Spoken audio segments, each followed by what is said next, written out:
Hi ಎಲ್ಲರಿಗೂ ನಮಸ್ಕಾರ. Welcome to my YouTube channel. ಹೊಸದಾಗಿ ಯಾರು ನಮ್ಮ ಚಾನಲ್ ನೋಡ್ತಾ ಇದ್ದೀರಾ ಪ್ಲೀಸ್ ಸಬ್ಸ್ಕ್ರೈಬ್ ಮಾಡ್ಕೊಳ್ಳಿ, ಹಾಗೆ ಒಂದು ಲೈಕ್ ಕೊಡೋದನ್ನು ಮರಿಬೇಡಿ. ಬನ್ನಿ ಇವತ್ತು ನಮ್ಮ ಮನೇಲಿ ಈರುಳ್ಳಿ ಸೊಪ್ಪಿನ ಪಲ್ಯ ಮಾಡೋದು ಯಾವ ಥರ ಅಂತ ನೋಡೋಣ. ಸ್ಟವ್ ಆನ್ ಮಾಡಿ ಕಡಾಯಿನ ಬಿಸಿ ಮಾಡೋಕ್ಕೆ ಇಟ್ಟಿದ್ದೆ. ಈಗ ಅದಕ್ಕೆ 4 ಟೇಬಲ್ ಸ್ಪೂನಷ್ಟು ಎಣ್ಣೆ, ಅರ್ಧ ಸ್ಪೂನಷ್ಟು ಜೀರಿಗೆ, ಸಾಸಿವೆ, ಹಾಗೆ ಒಂದು ಗಡ್ಡೆ ಬೆಳ್ಳುಳ್ಳಿ ಸುಲಿದು ಜಜ್ಜಿ ಹಾಕ್ಕೊಂಡಿದ್ದೀನಿ. 5ರಿಂದ 10ವರೆಗೂ ಕರಿಬೇವಿನ ಎಲೆ ಹಾಕಿ ಸ್ವಲ್ಪ ಕೆಂಪಗಾಗೋವರೆಗೂ ಬಿಡಬೇಕು. ಹಾಗೆ 2 ಮೀಡಿಯಮ್ ಸೈಜ್ ಈರುಳ್ಳಿನ ಕಟ್ ಮಾಡಿ ನಾನಿಲ್ಲಿ ಬೇಯಿಸ್ಕೊತಾ ಇದ್ದೀನಿ. ನೋಡ್ಬೋದು ನೀವಿಲ್ಲಿ. ಇದು ಸ್ವಲ್ಪ ಮೆತ್ತಗೆ ಬೇಯಿಸಿದರೆ ಸಾಕು, ಇಷ್ಟು ಓಕೆ.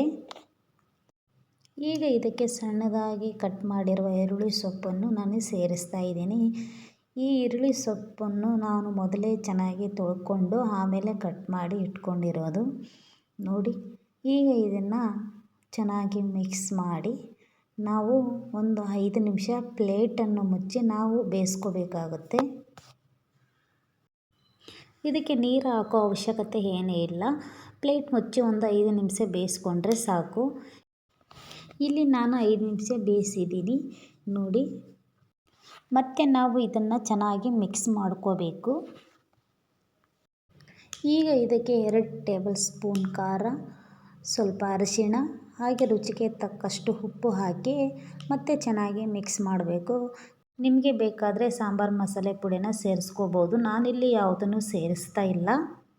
ಯಾವುದಾದ್ರೂ ಮಸಾಲೆ ಪುಡಿ ಸೇರಿಸಿದರೆ ರುಚಿ ಇನ್ನೂ ಚೆನ್ನಾಗಿರುತ್ತೆ ನೋಡಿ. ಚೆನ್ನಾಗಿ ಮಿಕ್ಸ್ ಮಾಡಿದ ಮೇಲೆ ಮತ್ತೆ ಒಂದು 5 ನಿಮಿಷ ಪ್ಲೇಟ್ ಮುಚ್ಚಿ ಇದನ್ನು ನಾವು ಬೇಯಿಸ್ಕೋಬೇಕಾಗುತ್ತೆ.